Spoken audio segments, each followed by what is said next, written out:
hearing, but it was not allowed to move, and that came from leadership because there was opposition by groups that didn't want to see that reach the light of day, and so that's a really good example of we want the perfect bill.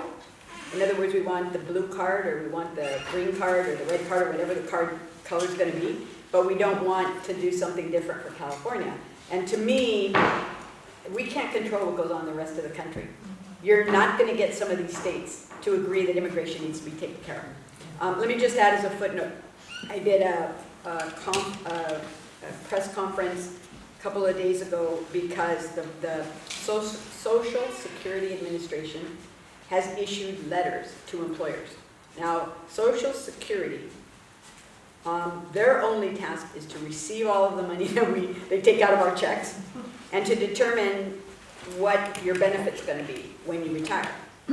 They are not an immigration firm or organization, but they now have been charged somehow. It's not within their authority, but they've issued these letters to the employers saying you've got 9,000 employees, 6,000 of them don't have the Social Securities don't match up with the names, or the Social Securities are not good, and you either have to fix it, you have 60 days to fix it, or else. And so we think this is it's the wrong way to go about it, and it's going to devastate rural California. That's the bottom line. So we need some solution that's going to help us, because if everybody is called out through their Social Security contributions, and by the way, that's about, I think the number was something like $12 billion has been put into the Social Security system by people who will never ever be able to claim it. They're helping us to sustain our system that is in crisis, and so anyway, so that's the kind of stuff. There's something new every week or so, and so it's I think California is doing everything we can to try to shore up our immigrant and convince our immigrant population that we really do value their service. Yeah, and for me, this whole immigration debate is exhausting, and it is exhausting because I come from a family of immigrants. I was raised by my mother was an immigrant, my grandparents. I grew up in farm worker housing in Piscinas, just down the road, and I lived with 9 other family members. We lived in a tiny 2-bedroom farm housing unit, farm worker housing unit. We didn't even have a bathtub as a kid. I remember we had to use this, my grandmother wished she would do laundry, this big iron tub. We'd take baths in that, my brother Rick and I. But I mention that because, when you look at my family as an example, the only message I heard growing up was, this is California, where anything is possible. And I think Gavin Newsom said it best when he, myself, and Anna had an event when he came here, is you don't hear about the Florida dream or the Nevada dream, it's the California dream, right? And that's because we have a history of people like my own family where anything is possible. And the message I heard was, hey, work hard and you can go to college someday. You won't have to work in farm worker housing. Granted, my grandfather didn't know I'd have to work 3 jobs to pay my mortgage, but I'm glad to have that opportunity. And you look at my own family, my grandfather worked in the field for 50 years. And my mother, her 3 sisters, all went to college. They became elementary school teachers. My uncle works for the county of Santa Clara. Heck, I'm in the state assembly for this region that I grew up in. That's why it's so exhausting to hear about immigration these days, because you hear so many people complain how liberal California is, how blue California. We're liberal and blue because of all that anti-immigrant policies from the 1990s. Don't think that this huge anti-immigration push in the 90s didn't leave my generation, when I was in high school at the time, to become Democrats and become active. Because for me, this whole immigration is about, this debate is about dignity and respect, about making the California dream possible for everybody, whether you're an immigrant or not. And that's why it's exhausting to hear about all this effort that has to come through California to oppose Trump. This immigration thing is a federal problem, and Congress needs to get their act together. It's been the biggest failure of every presidential administration since Bill Clinton. This is something that Congress needs to handle because it's the right thing to do. And it's just, it's exhausting because I am supportive of all people and making sure that everyone has access to health insurance, that everyone has access to decent housing. Because when everyone has those types of amenities and those types of coverages, we all benefit, and it makes our communities stronger and it makes our communities safer.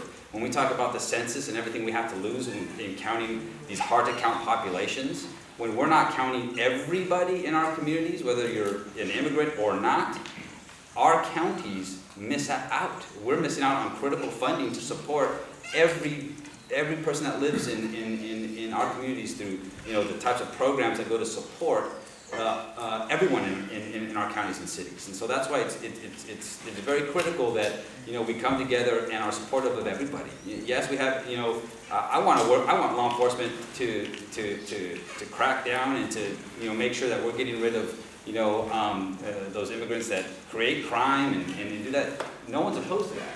But at the same time, we've got to make progress, and unfortunately, it just seems, you know, that we keep going backwards and backwards with all this rhetoric that's coming out of Washington, all this rhetoric that's coming. I had to give a presentation to a group of realtors, and the one question I had was, "What about immigration?"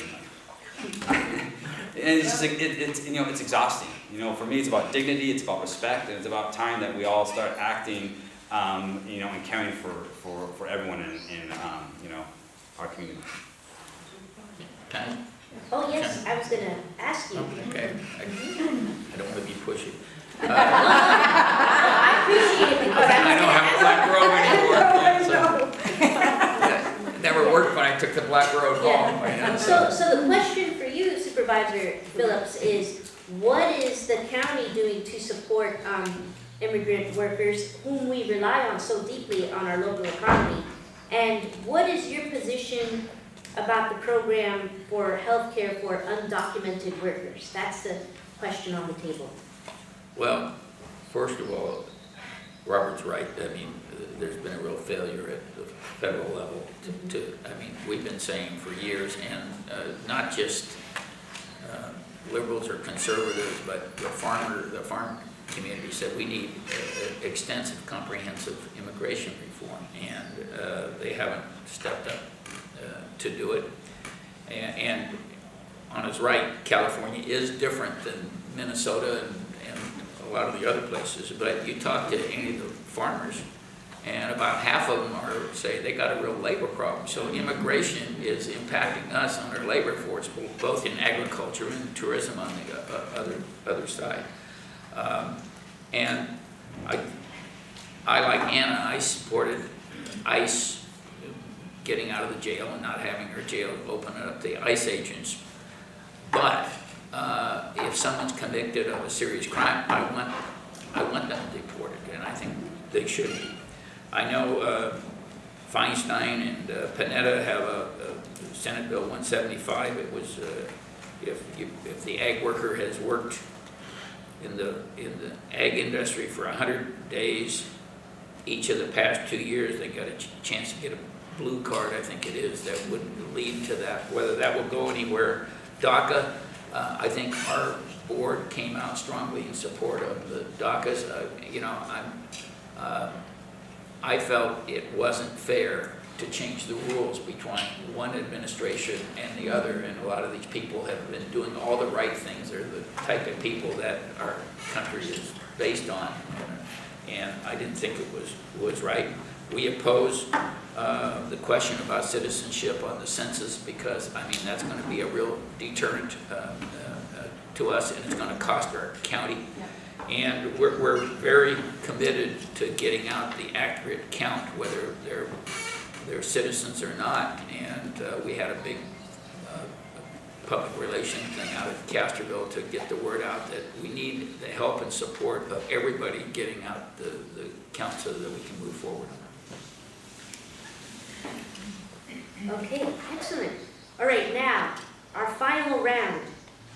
And then we get to the audience. And this is for this question is for everyone. Healthcare is a priority of Governor Newsom, specifically universal health care. What are your respective positions on this? Well, let me start. When I was in the assembly, the first time I voted in support of a universal health care system, and I still support it. Here's the challenge that we face right now. I really think we got to get rid of the insurance part of healthcare. I think when you have a business designed to make money off of denying people over here, then what it does is it costs us all